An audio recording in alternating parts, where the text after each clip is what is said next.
The workforce participation consisted of women that were already working, and those women who lost jobs in the 1930s and re-entered the workforce, and for the first time, white middle-class women who got a taste of what it meant to work for a living. Let's go to a documentary on Rosie the Riveter from the Women's Center, and let's appreciate the experience.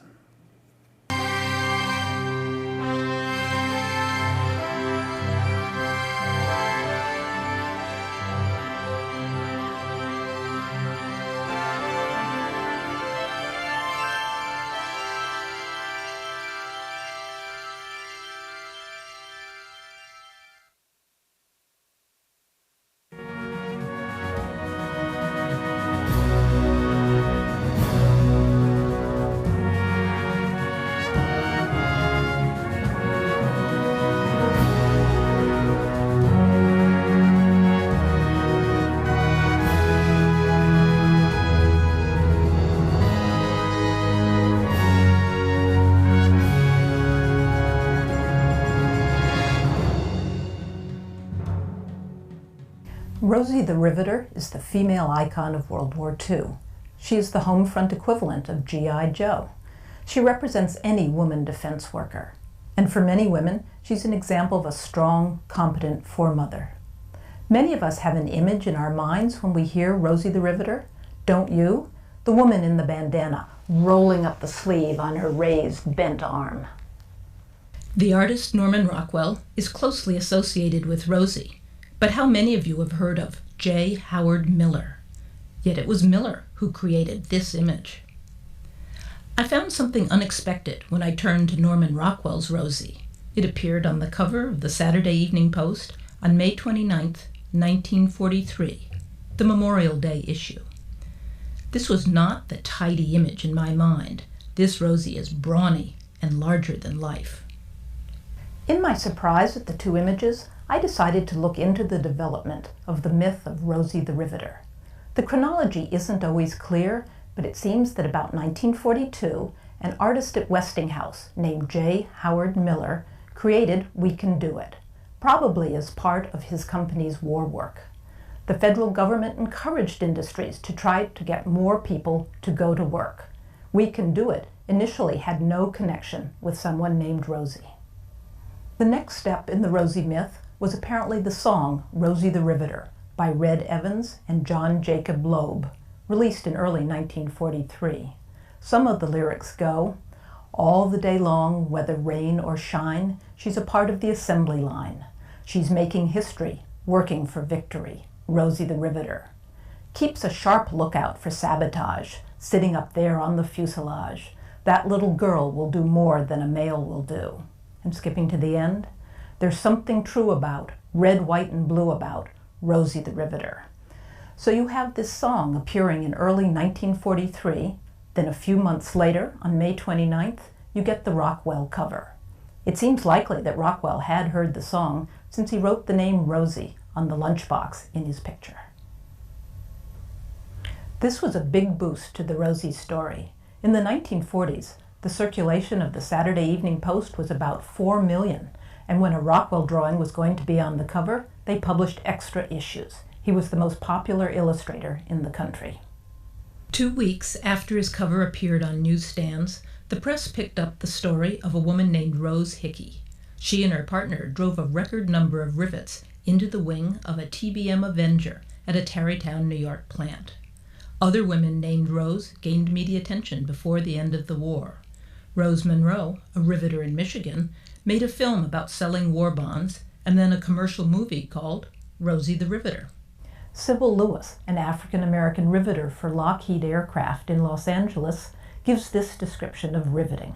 The women worked in pairs. I was the riveter, and this big, strong white girl from a cotton farm in Arkansas worked as the bucker. The riveter used a gun to shoot rivets through the metal and fasten it together. The bucker used a bucking bar on the other side of the metal to smooth out the rivets. Bucking was harder than shooting rivets. It required more muscle. Riveting required more skill. While the Rockwell image was widely disseminated during the war, later copyright restrictions meant it was less frequently reproduced. The Miller image was without such restraints and appears everywhere: mugs, magnets, t-shirts, and mouse pads. I'd like to take a close look at the Rockwell illustration. This is a good picture to read. I was first struck by the fact that she is big and dirty. She's oversized, with working-class brawn. She wears goggles and a shield. In reality, it's unlikely that she would have worn both. The leather armband provides protection on the job. She has no wedding ring. On her lapel, you can see various pins for blood donation, victory, her security badge. She's wearing overalls. Women didn't wear pants in public much before World War II, but during the war, it became common to see women on the way to and from work in overalls or trousers. She's wearing loafers. Only after July 1943 were safety shoes with metal toes produced for women. There had been no need to manufacture these shoes in women's sizes before, because women didn't customarily work in dangerous jobs where such shoes were needed. Most women wore their own shoes. She cradles a very large riveting gun in her lap, and it links visually to Adolf Hitler's book, Mein Kampf, beneath her feet. The implication is clear. Through her defense job, she will help to crush Hitler. The American flag background, red, white, and blue, adds to the patriotism of the cover. Rosie is powerful, competent, and womanly, but there are contradictions in the image. She's masculine. Look at the size of her arms, which are a real focus of the cover. She's working with a very large and heavy riveting gun. She's dirty. She's doing a man's job. She's wearing overalls, men's clothes. Yet she's feminine. She's wearing rouge and lipstick. Makeup is essential to women's mental health, according to some articles of the time. Her compact and handkerchief peek out of her pocket. She has nail polish on. Her curly red hair and upturned nose feminize her. Her visor almost looks like a halo, providing an angelic side to this strong woman.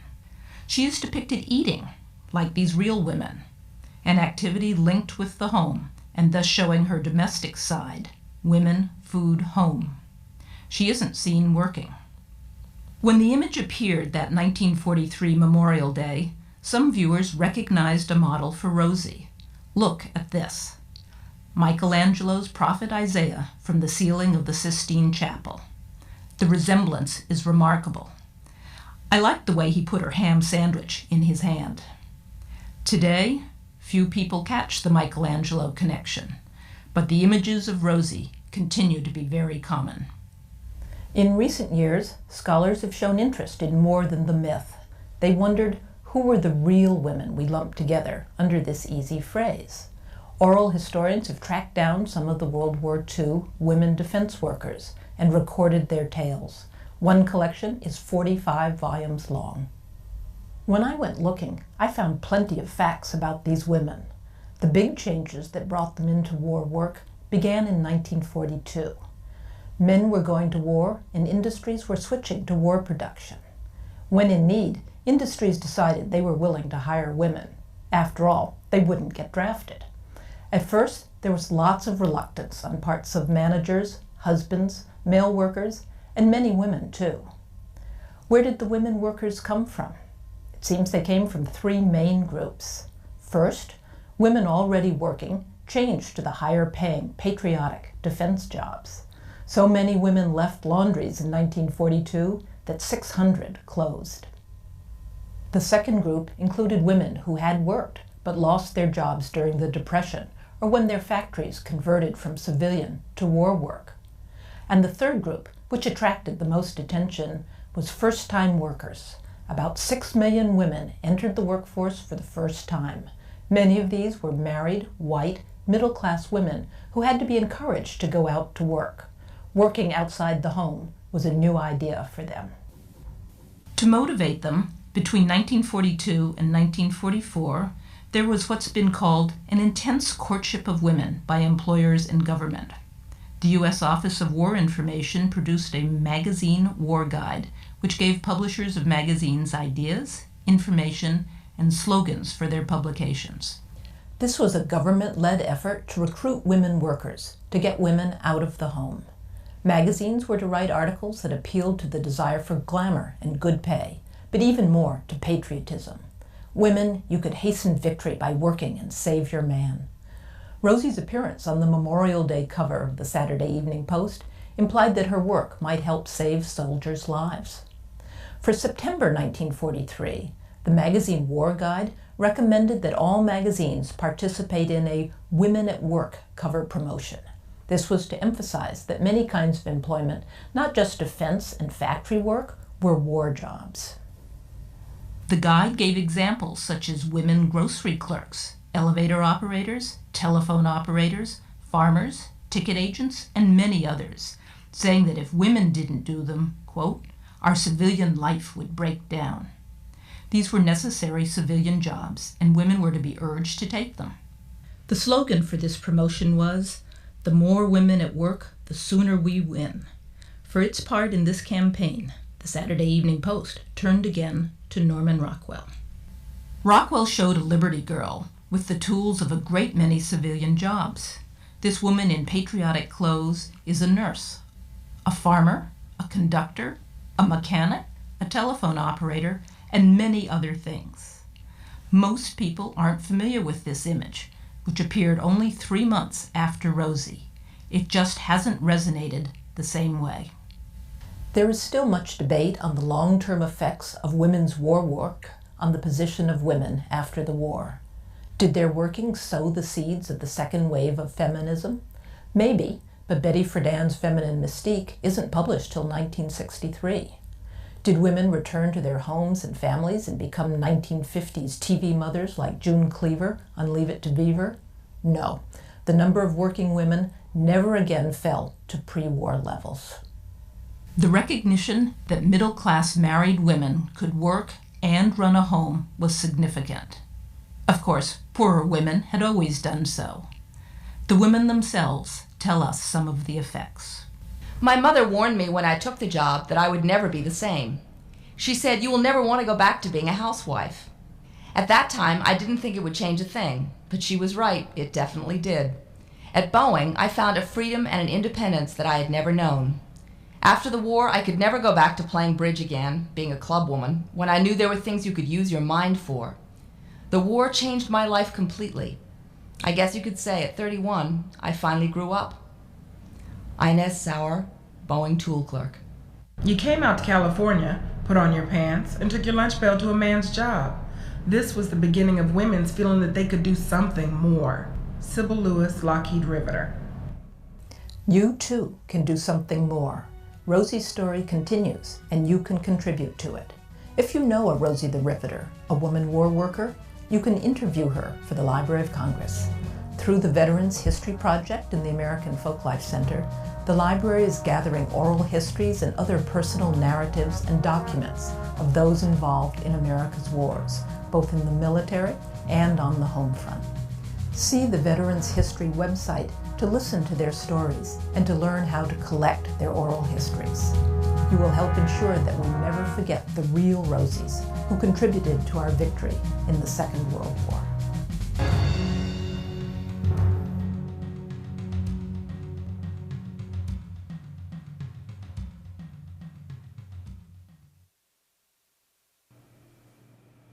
Okay, so once victory was achieved, of course, women are going to be pressured to go back to nurturing their husbands and children, leaving their jobs to returning GIs. But during the war, women proved that they could handle the problems of home economics without the men. The women war workers brought home the wages, they handled the household budgets, they wrote checks, they proved that they could hold the reins of the household economics in their husband's absence. Men found that the pattern of life for their wives and children could be complete without them. So they realized that their families could survive without them. So of course to them it was a disgrace. So after the war, women were asked to go home, but those who refused are going to be forced by employers to concede, but the majority will resist. So that's the women.